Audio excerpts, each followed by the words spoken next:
1. Attention, bow down to the king and the queen because we had a crazy week of pay-per-views. Double or Nothing was after King and Queen of the Ring. We talked about Double or Nothing a little bit. Now we're going to talk about King and Queen of the Ring. More specifically, 8 things we like, 8 things we dislike. So 4 from me, 4 from Kenny. You get how it works. Man, Kenny, let's start with the first thing. Let's start on a positive note. What's the first thing you like about this pay-per-view? The first thing I liked about this pay-per-view, I will say, is definitely the unpredictability. Normally, when we get in these pay-per-views, we know who's going to win, we know who's going to lose. When we started the first match, Becky Lynch versus Liv Morgan, I said, Becky Lynch is going to win this match. Let's just get it over with.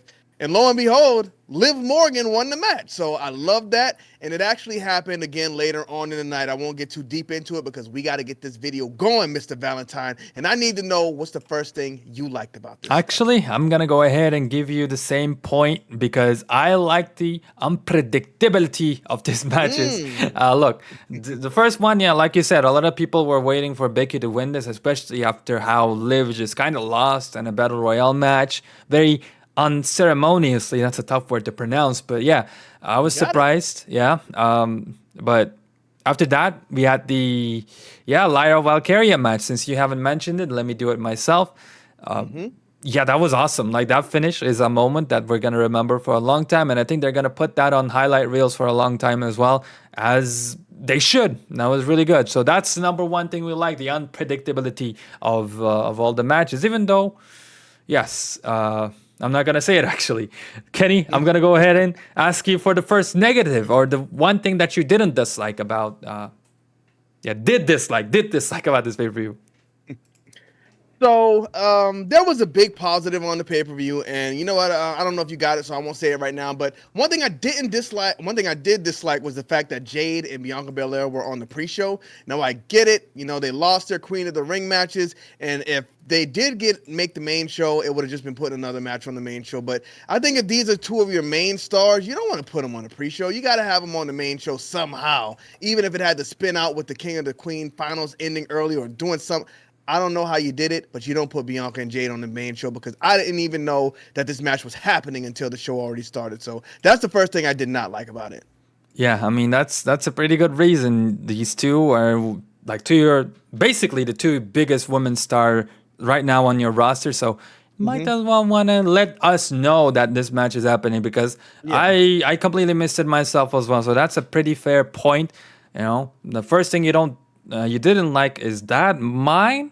Well, mine was actually about, let me see here. Bronson Reed is too predictable. That's what I wrote. But I'm not a big fan of what they're doing with Sami Zayn in general anyways. And I think he should lose the title to Chad Gable as soon as possible because I think it's time. But yeah, it was obvious, just like how, like last time, I think Naomi was there with the Bayley and Tiffany Stratton match, and we knew the exact reason why she was there. It was to take the pin. It was very obvious, and WWE did nothing to divert from that direction. And it's the same problem here. It's just like we knew what was going to happen. You know, at least hit us with something different. But it just made the whole match very predictable. But it doesn't matter because, I mean, look at the Goldust attire, what Maxine was wearing, so it made me forget about everything. But yeah, it was a small gripe. To the back, man. Why did they send it to the back? She was looking good. Yeah, I know. Too much for the Saudi crowd to handle, I guess. But yeah. I don't know what they're gonna do with Bronson Reed in general. You know, forget about this match only. But yeah. Anyways, that's my first negative thing. Kenny, what's the second thing you liked about this pay-per-view? The second thing I liked was actually Gunther beating Randy Orton. That's another part that was unpredictable to me going into that match. Like, I think Brian, our other partner who's not here right now, said that it was definitely going to be Randy Orton who won the match. And normally, at a previous time, that's how it would have went. But they're trying to build new stars right now. So them giving Gunther that win, I think, was big for him, big for his future. And Randy Orton was the perfect guy for him to get actually placed in that spot. So I love that they went ahead and pulled the trigger on it. Okay, so that's the number 2 thing you like, and let me look at my notes real quick. Yeah, actually, I agree. Right people won the tournaments, so that's what I noted down. Basically, the King of the Ring was correct. Queen of the Ring was correct with Nia Jax. I absolutely adored the fact that they gave this push to Gunther because the whole tournament was in his name and the whole tournament was building up so that Gunther can move up to that next level of not being just the upper mid carder, one of the greatest, you know, Ooh, that intercontinental. splash was rough though. Yeah, he nearly ate crab and fell He back like almost did. outside.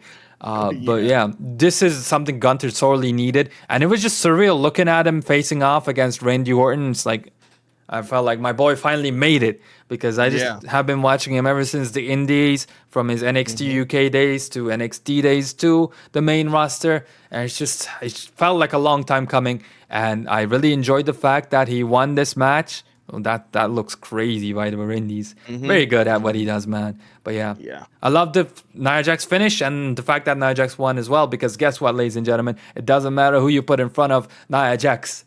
The only thing that matters is the bloodline. Of course, she was going to win. So that's my second, like thing about this pay per view. So let's move on to our second dislike, right?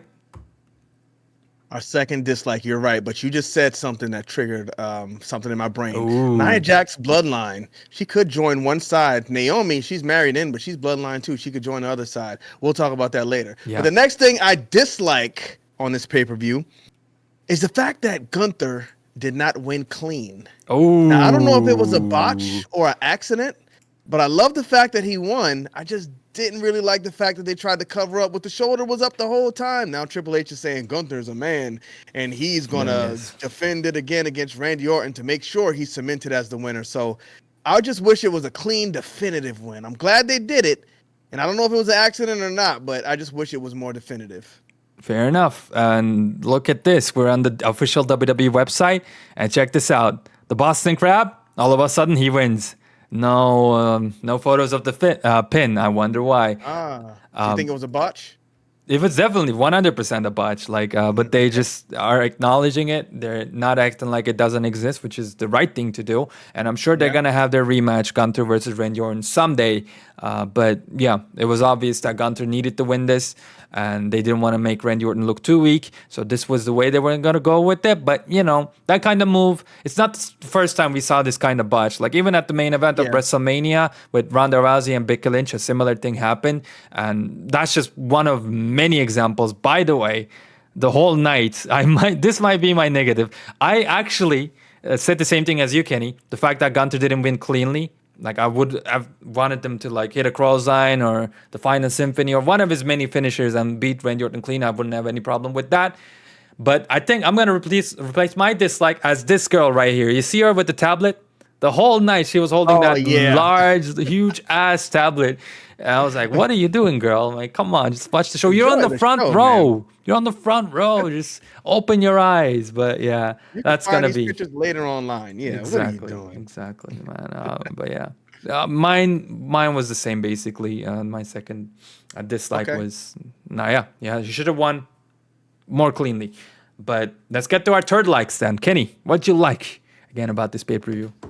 So my third I like Lyra Ooh. and Nia being Ooh. match of the night, in my opinion, because I did not expect that. Mm-hmm. Nia Jax, everybody used to crap on her before she got fired, saying she was so bad, she can't perform, she needs to get fired. But she came back with a fire lit up under her, and Lyra Jax is looking good in a superhero outfit too, I must say. But I mean, these two women went out there and they put everything on the line, and they look like they deserve to be in that spot.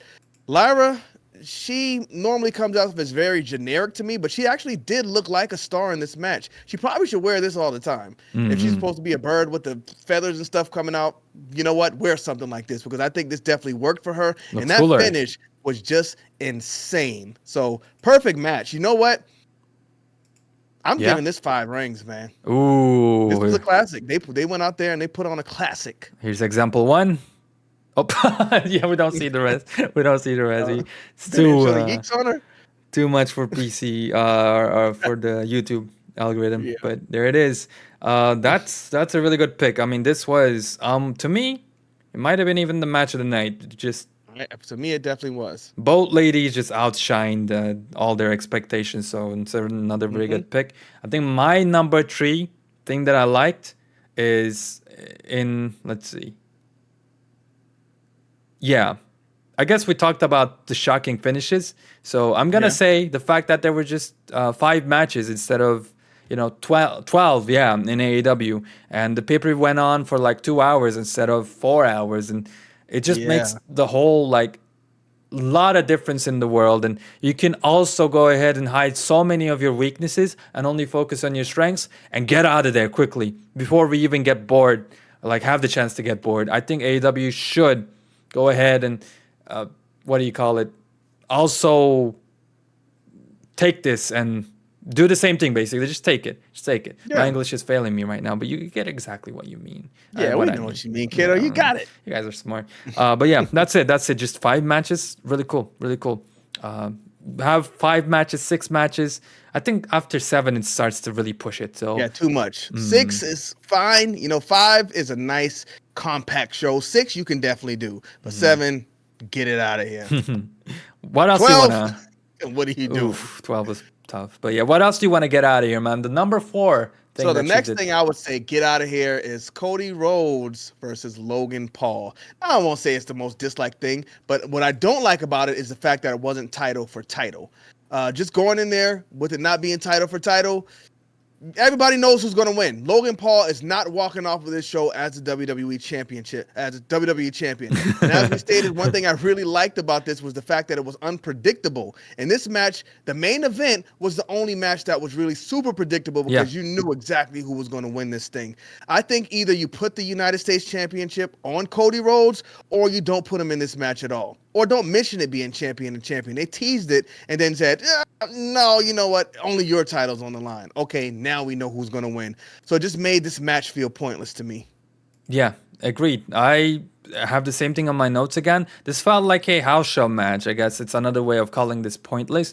Is you knew from the very beginning of the entire pay-per-view that yeah, this is the way it's gonna end up, and it's kind of sad because this is your main event. This is how you're gonna leave the entire show. So even if the rest of the show was nice or super good, ending always sets the tone, and it's the ending that you remember even 10 years from now. So, but then again, I think everyone's gonna remember the fact that Gunter rose to the main event, level that he did after 10 Yeah. years. They're gonna remember the Lyra and the Nia Jax finish. That was insane. But I don't think many people are gonna remember this match.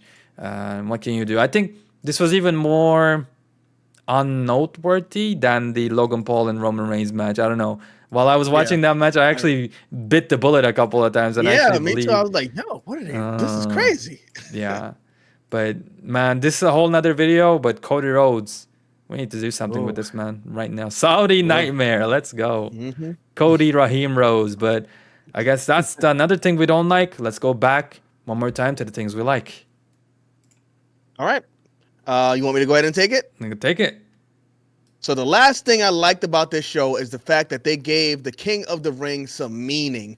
Before you get the King of the Ring match and coming out of the match, you just had the guys walking around in a stupid outfit.